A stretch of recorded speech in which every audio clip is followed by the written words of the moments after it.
The North African sun beat down mercilessly on the dusty roads leading to Tangier in the spring of 1930, turning everything it touched into shimmering webs of heat that made distant buildings look like they were dancing.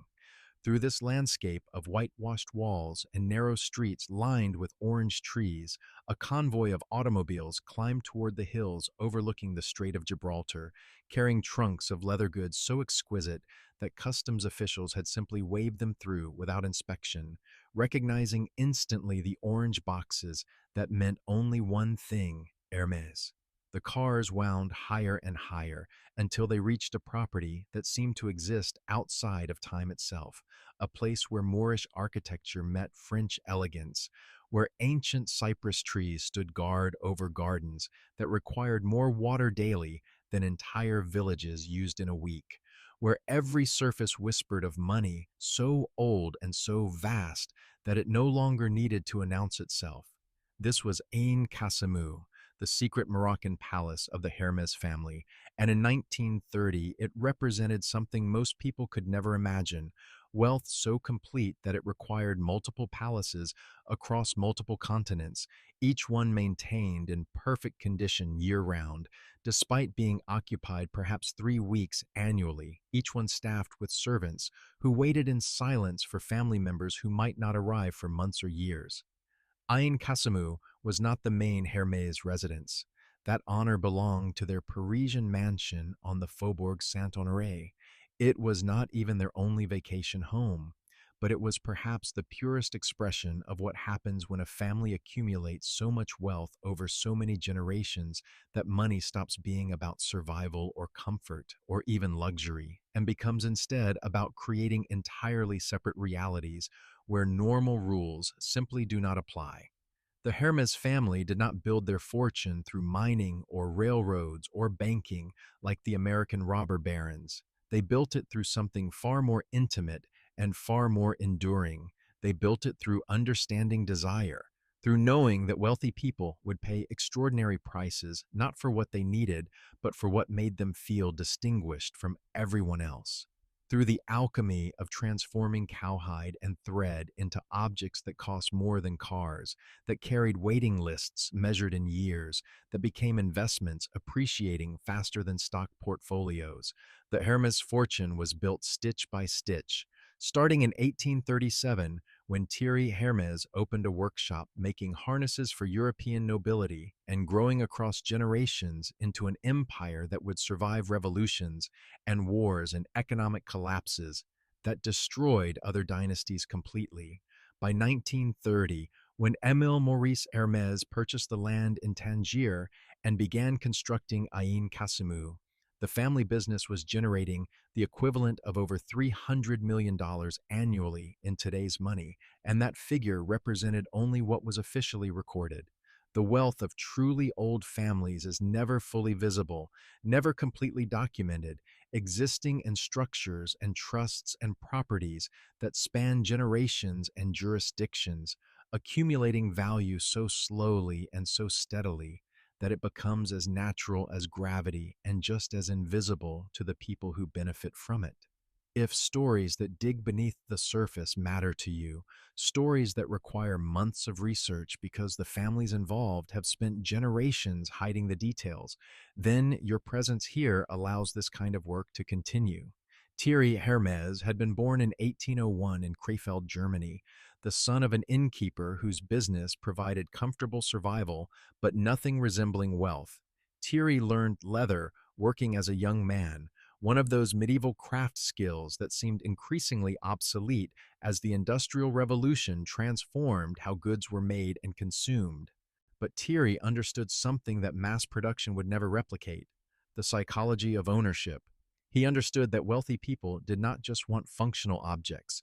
They wanted objects that announced their status, that separated them from the masses, that could be passed down through generations, carrying stories and prestige along with their practical utility.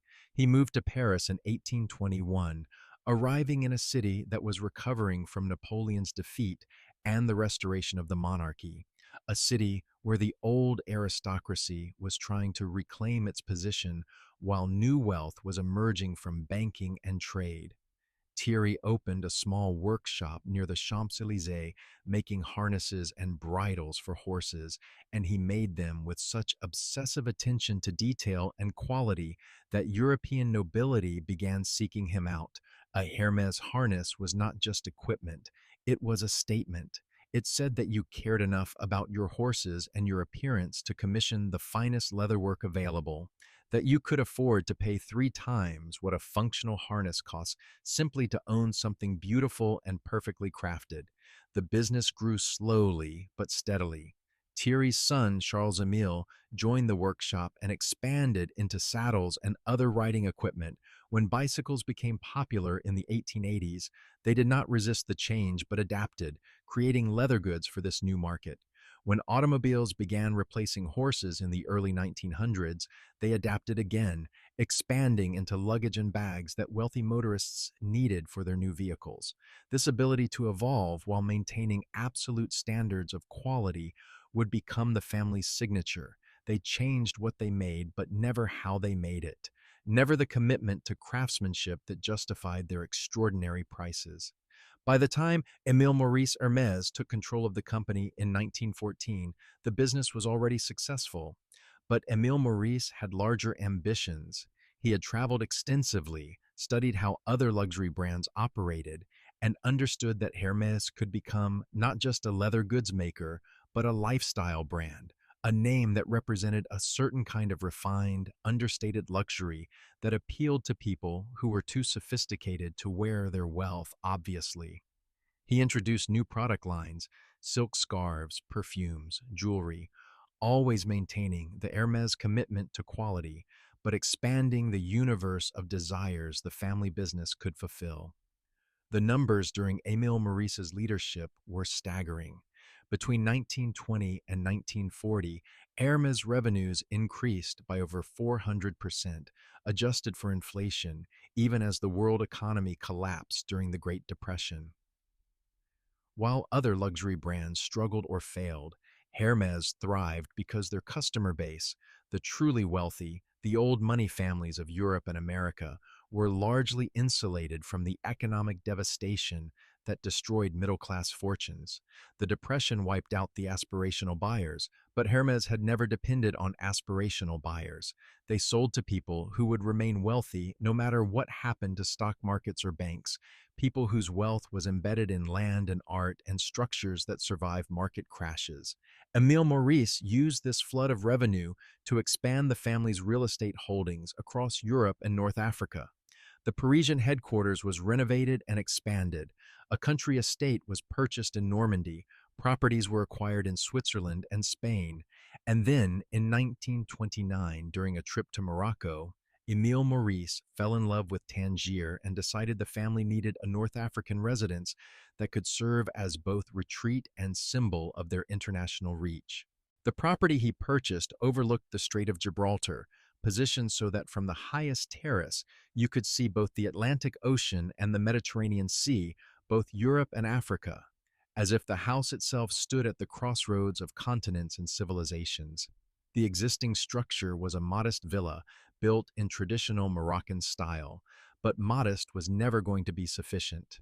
Émile Maurice hired French architects who specialized in colonial luxury, men who understood how to blend European comfort with North African aesthetics, who knew how to create spaces that were simultaneously exotic and familiar, that allowed wealthy Europeans to feel like they were experiencing authentic Moroccan culture while actually experiencing a carefully curated fantasy designed specifically for their comfort. Construction began in 1930 and would continue, with interruptions and expansions, for over a decade. The budget was set at 3 million francs, approximately $25 million in today's money. But like most projects designed by and for the extremely wealthy, the budget was more suggestion than limit. The final cost would exceed 5 million francs, nearly 45 million today, and that figure did not include the furnishings or art or the extensive gardens that would eventually surround the main structures. The design was pure Moorish fantasy, filtered through European sensibilities.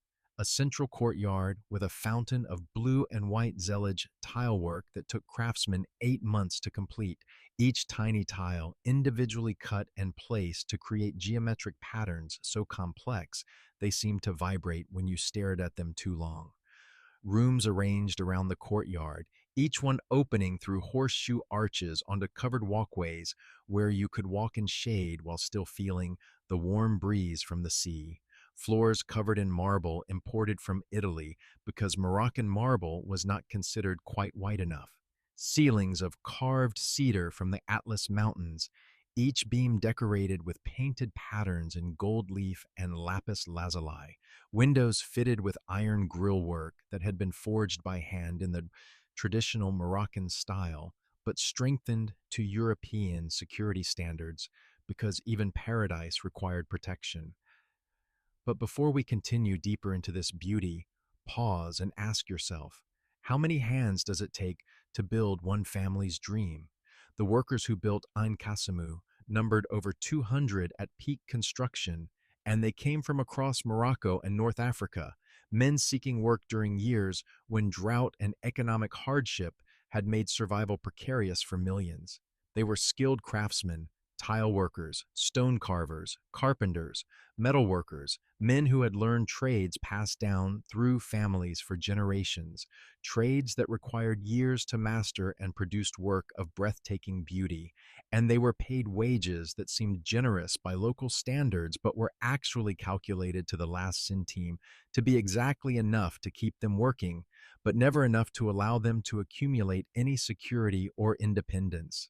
A skilled tile worker on the Aïn Kassimou project earned approximately 8 francs per day in 1930, roughly $65 in today's money. This was perhaps twice what agricultural laborers earned, which made it seem like good money. But the work was seasonal and unreliable, dependent on construction schedules and weather and the whims of French overseers, who could dismiss workers without notice or cause. Most of the craftsmen lived in temporary housing near the construction site, crude barracks with packed dirt floors and communal cooking areas, structures that would be demolished the moment construction finished because they spoiled the view from the mansion's terraces. One of these workers was Hassan Benjaloun, a master carpenter from Fez who specialized in carved cedar ceilings. Hassan was 43 years old in 1930 with a wife and 5 children depending on his income. He had worked on palaces and mosques across Morocco, creating ceilings that would last for centuries, works of art that transformed wood into something transcendent.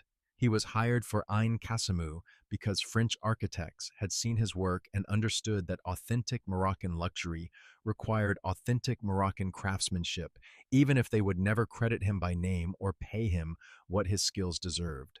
Hassan worked on the ceiling of the main salon for 7 months, carving geometric patterns into cedar beams, gilding selected elements, coordinating with tile workers and plasterers to ensure every surface harmonized. The work required him to lie on his back on scaffolding for 10 hours daily, his neck cramped, his arms aching, breathing sawdust and paint fumes while the North African sun heated the workspace to temperatures that made concentration almost impossible. He was paid 8 francs per day, the same as every other skilled worker, despite his expertise being rare and essential. When the ceiling was complete, when it was so beautiful that visitors would gasp when entering the room, Hassan was dismissed along with the other carpenters and told to collect his final wages from an overseer who shortchanged him by 3 days' pay and refused to discuss the matter. Hassan used his earnings from Aïn Kassimou to open a small carpentry shop in Tangier, hoping to build a business serving the growing European community in the city. But the Depression years were brutal for small craftsmen, and his shop failed within 18 months. He died in 1936 at age 49 from tuberculosis, a disease that ravaged men whose immune systems had been weakened by years of breathing wood dust and paint fumes in poorly ventilated spaces. His widow and children survived by taking in laundry from European households, washing sheets and shirts for families who lived in houses like Aïn Kassimou, and never thought about the women in dim rooms scrubbing stains out of fabric until their hands bled. Hassan's ceiling still exists. It is considered one of the finest examples of traditional Moroccan woodwork in private hands, so beautiful that photographs of it have appeared in books about North African architecture and Islamic art. His name appears nowhere in connection with it. The Hermès family commissioned the work, and in the logic of extreme wealth, commissioning is the same as creating. The money paid for it, therefore the money owns it, and the hands that actually made it are irrelevant except as instruments of the money's will. This is the foundation that Aïn Kassimou was built on. Extraordinary craftsmanship compensated at rates calculated to keep craftsmen desperate enough to accept whatever terms were offered. Beauty created by people who would never be allowed to enjoy it, whose own homes were undecorated hovels while they spent months crafting luxury for strangers. The palace was designed to be a paradise, and it was, but paradise has always required someone to be expelled from Eden so that others can enjoy it in peace. If this reality sits heavy with you, if the distance between the beauty and its cost feels like something that should be acknowledged, that weight matters. When construction was finally complete in 1941, delayed by the outbreak of World War II and the complications of moving materials and workers during wartime, Aïn Kassimou stood as one of the most spectacular private residences in North Africa. The main house contained 40 rooms across 3 levels, though calling them rooms does not capture their scale or splendor. The grand salon was 60 feet long with 20-foot ceilings, that magnificent carved cedar overhead, walls covered in silk panels, embroidered with traditional Moroccan patterns adapted to French tastes. The dining room could seat 40 guests at a single table beneath a chandelier of Murano glass that had required a special ship to transport from Venice and a specially reinforced ceiling to support its weight. But the house itself was only the beginning. The grounds of Aïn Kassimou eventually encompassed over 15 acres, an almost unimaginable luxury in a region where water was precious and land was fought over. The gardens were designed by a French landscape architect who had studied Islamic garden traditions but adapted them for European sensibilities, creating spaces that suggested authentic Moroccan design while actually being carefully engineered for maximum visual and sensory impact. Fountains fed by water pumped from wells drilled deep into the bedrock, reflecting pools lined with turquoise tiles that made the water appear impossibly blue. Orange and lemon trees planted in geometric patterns, filling the air with citrus fragrance. Rose gardens with varieties imported from France and England, flowers that required constant care and enormous water to survive in the North African climate. The water consumption alone was staggering. The gardens required approximately 15,000 gallons daily during summer months just to maintain their appearance, more water than entire nearby villages used for all purposes combined. The water was purchased from local sources at rates that seemed generous but were actually carefully calculated to be less than what it would cost to build private desalination or purification systems. The Hermes family was generous when generosity was cheaper than alternatives, and ruthlessly calculating when calculations saved money. This is how great fortunes survive for generations, by knowing exactly when to spend and when to economize, by never confusing genuine necessity with sentimental obligation. The operating costs of maintaining Aïn Kassimou were enormous even by the standards of extremely wealthy families. A permanent staff of 22 was required year-round, whether the family was in residence or not. Housekeepers, cooks, gardeners, security guards, maintenance workers who repaired tiles and woodwork and plumbing and electrical systems that required constant attention in the harsh climate. During the family's actual visits, the staff expanded to over 40 as temporary workers were hired to serve meals, tend gardens more intensively, clean and prepare guest rooms, and perform the thousands of small tasks required to make a palace function seamlessly. The annual operating costs in the 1940s exceeded 200,000 francs, roughly $2 million in today's money, and that was in years when the family visited for perhaps a month total. The cost per day of actual family occupancy was astronomical, exceeding $10,000 in modern terms just for operations, not counting the initial construction costs or the capital expense of the land and buildings themselves. Aïn Kassimou was not a house. It was a continuous financial hemorrhage justified entirely by the family's desire to have this particular paradise available whenever they wished to use it. But they could afford it easily because the Hermes business model was essentially printing money. The company had mastered the art of creating scarcity and desire simultaneously. They made products that people desperately wanted but deliberately limited supply to keep prices high and maintain exclusivity. A Hermes handbag in the 1940s cost the equivalent of 3 months' wages for a skilled worker, and the waiting list to purchase one could extend for years. This was not because production was difficult or materials were scarce. It was because Hermes understood that luxury is not about the object itself, but about what owning the object signals to others. Scarcity creates desire. Desire justifies price. Price creates profit. And profit, accumulated across generations, allows a family to build 40-room palaces in Morocco and leave them empty 48 weeks per year without thinking twice about the expense.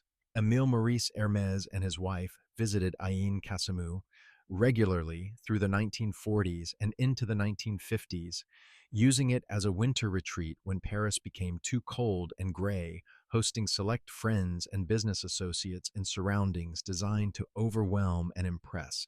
The guest lists from these visits read like a directory of mid-century European wealth and power.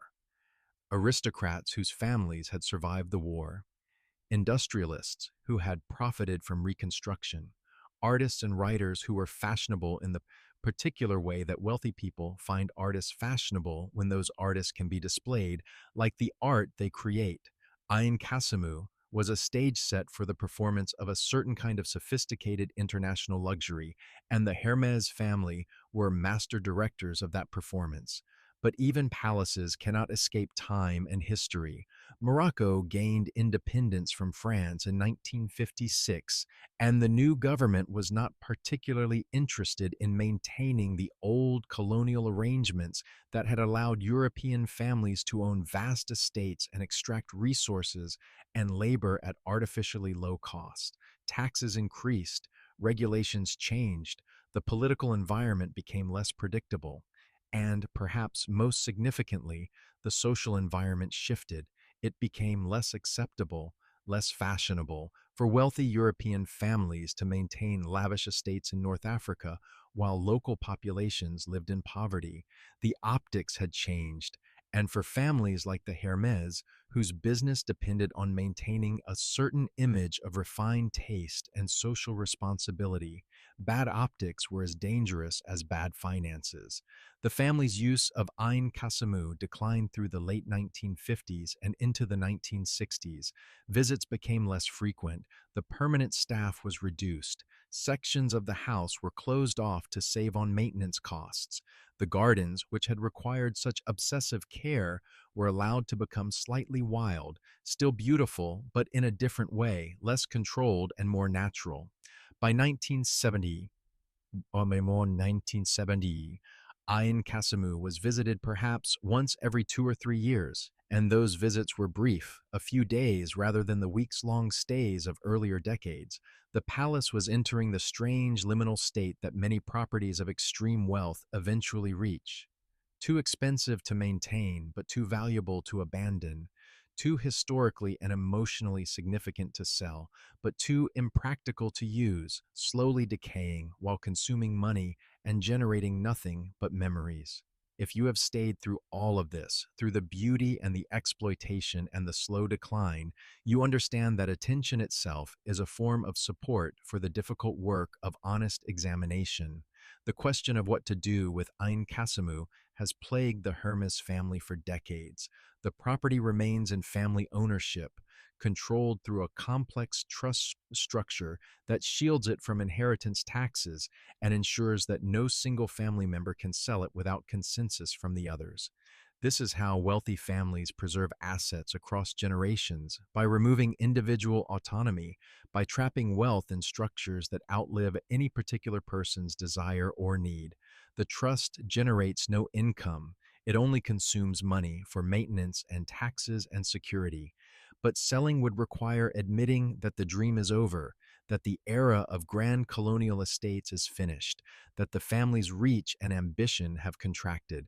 So Aïn Kassimou sits, maintained at a reduced but still significant expense, visited occasionally by family members who stay for a few days and then depart, leaving the permanent staff of 5, down from the 22 of the peak years, to continue their quiet work of preservation. The current operating costs are estimated at around $300,000 annually, a fraction of what they were during the property's prime, but still an enormous sum for a house that generates no revenue and provides minimal use to its owners. But the Hermès family fortune can absorb this expense indefinitely. Their business now generates over $10 billion annually, making Ain Kassimou's operating costs essentially negligible, a rounding error in the annual accounting. The house itself has been remarkably well preserved despite the reduced maintenance regime. The carved cedar ceilings that Hassan Benjaloun created remain pristine, the wood having been so well crafted and treated that it resists the decay that has claimed lesser structures. The tile work in the courtyard still gleams, though some tiles have cracked and been replaced with modern versions that do not quite match the color or texture of the originals. The gardens have evolved into something wilder and perhaps more beautiful than their original manicured state, with roses growing unpruned into massive bushes and fruit trees producing abundant crops that mostly fall to the ground, uneaten because there are no longer enough people present to harvest them.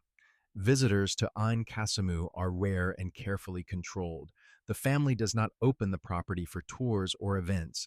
There are no published photographs of the interior, no coffee table books documenting its splendors. The Hermès family has always understood the value of mystery and exclusivity, and they extend that understanding to their private properties. Ain Kassimou exists as a kind of open secret. People who know about it, but the family does nothing to publicize it and much to discourage curiosity. The ultimate luxury, it turns out, is privacy, the ability to own something extraordinary and keep it entirely to yourself, sharing it only with the select few you deem worthy.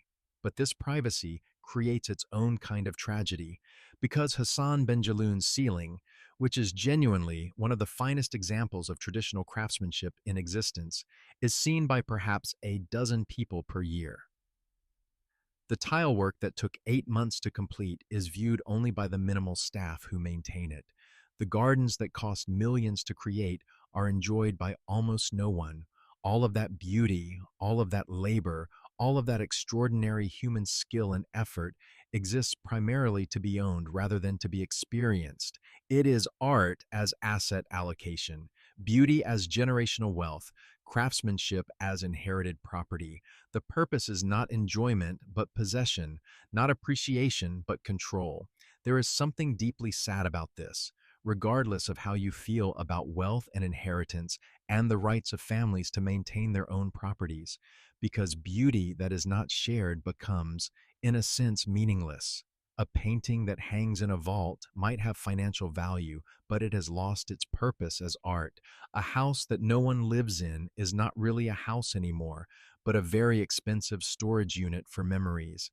Hassan spent 7 months creating that ceiling, not so it could be hidden, but so it could be seen, so it could inspire awe and wonder, so it could demonstrate what human hands and human patience and human vision could achieve. Locking it away, even in the most beautifully preserved state imaginable, is a kind of violence against the work itself and against Hassan's memory and intention. The staff who maintain Ain Kassimou now are descendants of the workers who built it, literally in some cases. One of the current gardeners is Hassan Benjaloun's grandson, a man who tends the grounds of a house his grandfather helped build but died before seeing completed, who maintains gardens his grandfather could never have afforded to visit as a guest. The gardener, whose name is also Hassan, named after his grandfather, earns approximately $40,000 annually in current wages, better than what his grandfather received, but still a fraction of what the property costs to maintain, and a tiny fraction of the Hermes family wealth. He lives in Tangier and commutes to the property daily, spending 8 hours tending gardens that almost no one sees, then returning to a modest apartment he shares with his wife and 3 children. Hassan the Younger knows his grandfather's story. He knows about the ceiling, has seen it during his work in and around the house, though he is not encouraged to linger and observe it too closely because he is staff and staff should be invisible, present only when needed and absent the rest of the time. He knows his grandfather died young, knows that the money earned from this house was not enough to save him or provide security for his family, and he knows that he himself is now bound to this place in a different way, maintaining what his grandfather built, caught in a multi-generational relationship with a family whose wealth allows them to be generous when it costs them little, and indifferent when generosity would require genuine sacrifice. When asked about his work, Hassan the Younger speaks carefully. He says the Hermes family has always treated him fairly, which may be true by the standards of employer-employee relationships. He says he is proud to maintain such a beautiful property, which is probably also true because pride in one's work is independent of the circumstances that make the work necessary. But there is something in his voice when he talks about his grandfather, something that suggests he understands the full weight of what this place represents. The beauty and the exploitation, the preservation and the forgetting, the way wealth allows some families to create paradise while other families spend generations serving that paradise without ever truly entering it.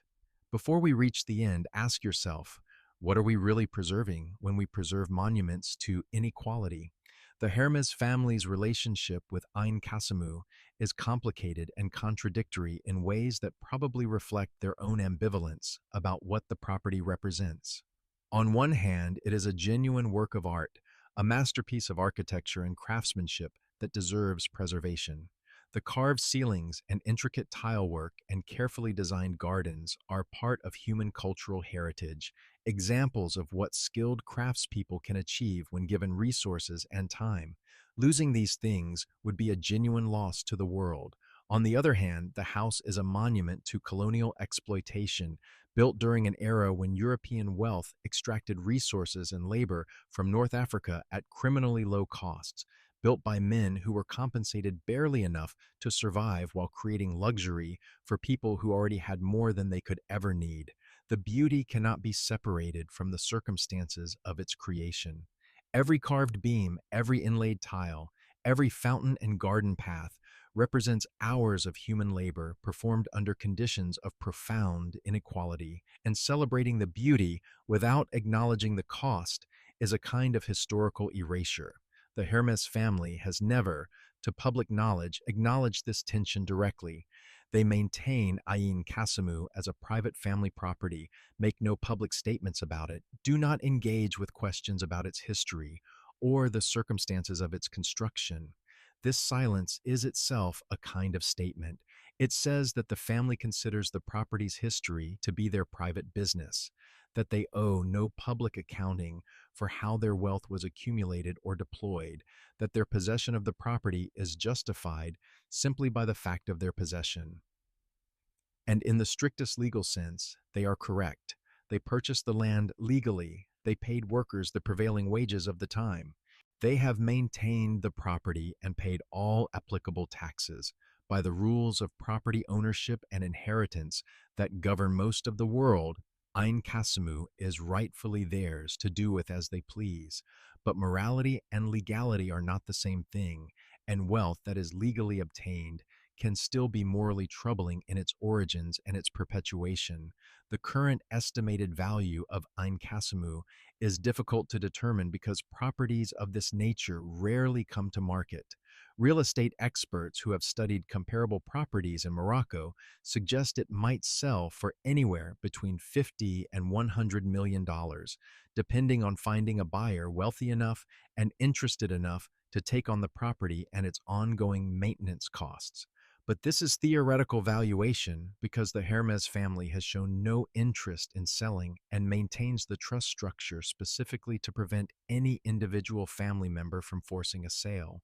So the property continues in its strange suspended state. Not quite abandoned, but not truly inhabited. Not quite forgotten, but not publicly remembered. Not quite a museum, but not quite a home. It exists in the liminal space between what it was and what it might become, maintained at great expense for purposes that seem increasingly unclear as the years pass, and the family members who remember its glory days die and are replaced by descendants who have no personal memory of the place and perhaps no particular attachment to it, beyond the understanding that it is valuable and historically significant and therefore should not be sold. This is the paradox of generational wealth attached to physical property. The house outlasts the people who built it and the people who commissioned it, and even the people who used it, becoming over time less a home and more a burden, less an asset and more an obligation. Each generation inherits not just the value, but the weight, the responsibility, the question of what to do with this thing that cannot be easily sold or abandoned, but also cannot be properly used or enjoyed. The wealth that seemed like freedom becomes a kind of imprisonment, binding families to properties and trusts and obligations that outlive any particular person's desires or needs. Aïn Kassimou will probably survive for many more decades or even centuries, maintained by Hermes family wealth that shows no signs of diminishing. The business continues to thrive, continues to sell handbags for $30,000 and scarves for $1,000 and belts for $800, continues to generate the kinds of profit margins that allow a family to spend $300,000 annually on a house they barely use without affecting their lifestyle or their business operations in any measurable way. The property will be preserved because the family has the resources to preserve it and the pride to refuse to let it go. But preserved for what? For whom? Hassan Benjeloun's ceiling will remain pristine, but how many people will see it? The gardens will continue to bloom, but who will walk through them? The fountains will keep flowing, but who will sit beside them and feel the cool spray in the North African heat? The house will stand, but will it mean anything beyond its existence as a very expensive storage container for a family's history and a symbol of their wealth? If this story has changed how you think about luxury, preservation, or what we owe to the people whose labor builds the beautiful things we own, if it has made you uncomfortable in ways that matter, then you understand why this work requires care and time and support to continue. The real tragedy of Aïn Kassimou is not that it was built or even how it was built. The tragedy is that it represents a model of wealth and luxury that we have never truly moved beyond. We tell ourselves we live in a different world now, that the colonial exploitation that made places like Ain Kassimou possible is finished, that labor is now properly compensated and workers have rights and protections. But the fundamental dynamics remain remarkably similar. Luxury goods are still made by people who cannot afford to buy them. Grand houses are still built by workers whose own housing is inadequate. Beauty is still created by people who are compensated barely enough to survive, while the value of what they create accumulates to people who already have more wealth than they can spend. The Hermès family continues to generate billions annually selling products made by workers in factories who earn a tiny fraction of the product's retail value. A craftsman in a French workshop might spend 40 hours creating a handbag that will sell for $30,000, and he will earn perhaps $800 for that work. The mathematics are less brutal than what Hassan Benjeloun experienced, but the essential relationship remains the same. Some people make beautiful things, and other people own those beautiful things and profit from them, and the distance between those two groups remains vast and largely unbridgeable. Ain Kassimou stands as a monument not just to Hermes family wealth, but to this enduring system. It is beautiful, unquestionably. It is worth preserving, probably, but it is also a reminder of what beauty costs when it is created within structures of profound inequality. When luxury for some requires exploitation of others, when paradise can only exist if someone else is excluded from it. These are uncomfortable truths, truths that disrupt the seductive narrative about wealth being a reward for talent and hard work and innovation. Sometimes wealth is just about having the power to extract value from other people's labor and keep extracting it, generation after generation, until the extraction itself becomes tradition, and the tradition becomes invisible, and the invisibility allows the system to continue without question. The carved cedar ceiling that Hassan Ben Jaloun created while lying on his back, breathing sawdust for 7 months, remains one of the most beautiful pieces of craftsmanship in private hands. It will outlive everyone reading these words. It will outlive Hassan's grandson who tends the gardens. It will outlive the current generation of the Hermès family. The cedar will last for centuries if properly maintained, which it will be because the family has the resources to maintain it indefinitely. But Hassan himself died at 49, coughing blood, having never accumulated enough wealth to provide his family with security, having created something that would last centuries while his own life was cut short by the conditions under which he created it. His work survived. He did not.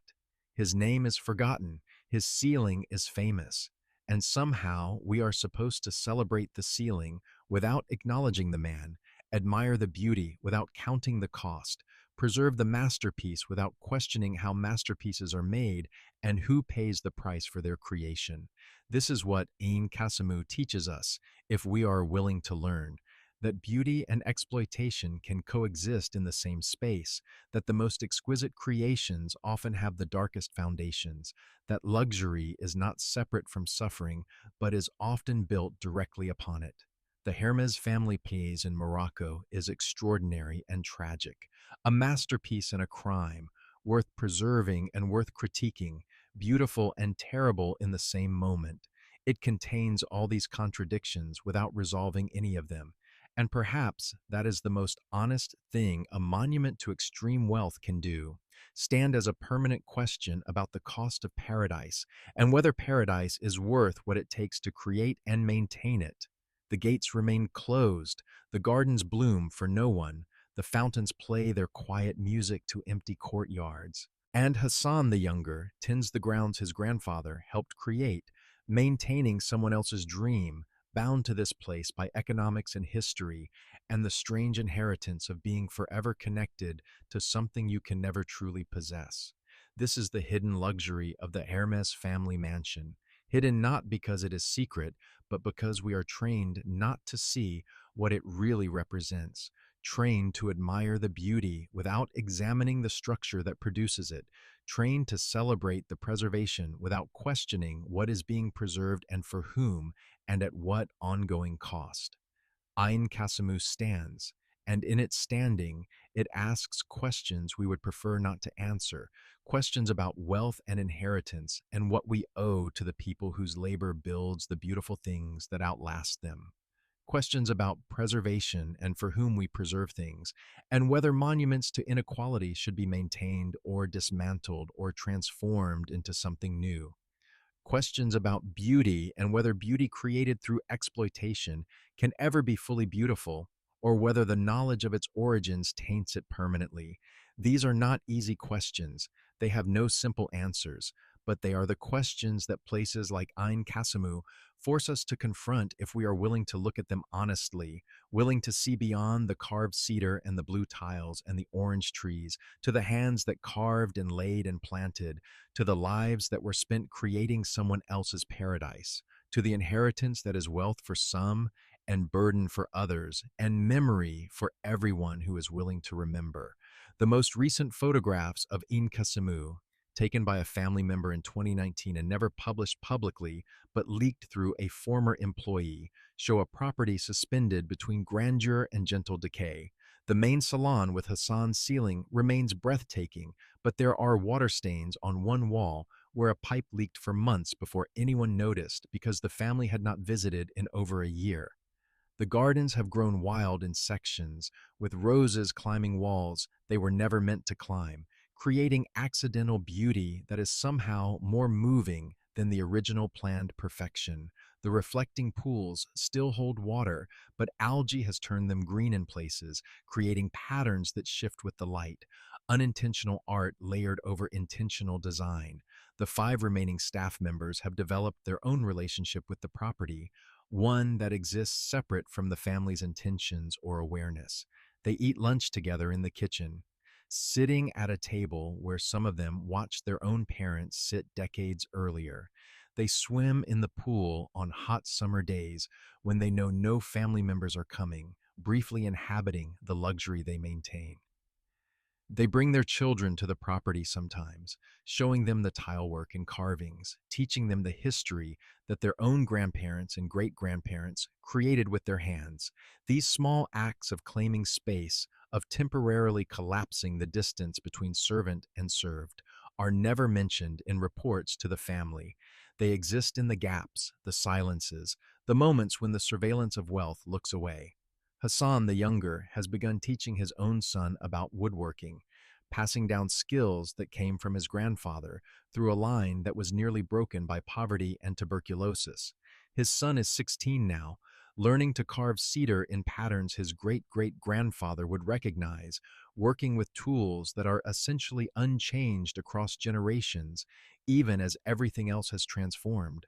Hassan does not know if his son will work at Aïn Kassimou someday, continuing the family's multi-generational connection to this place, or if he will find other work, breaking the cycle finally.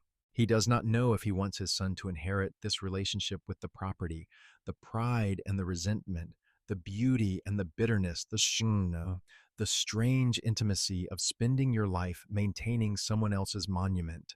What Hassan does know is that his grandfather's ceiling will outlast them all, will outlast the Hermès family eventually, will outlast the current understanding of property and wealth and inheritance, will remain when everything else has changed, a testament to human skill and patience and the desire to create something beautiful, even when the circumstances of creation are unjust. The ceiling does not care who owns it or who maintains it or who sees it.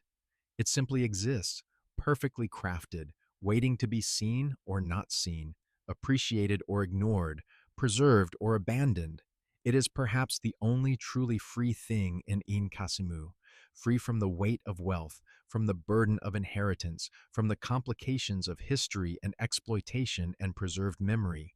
It is just wood and gold leaf, and patient human labor transformed into something that transcends all of those origins, and maybe that is enough.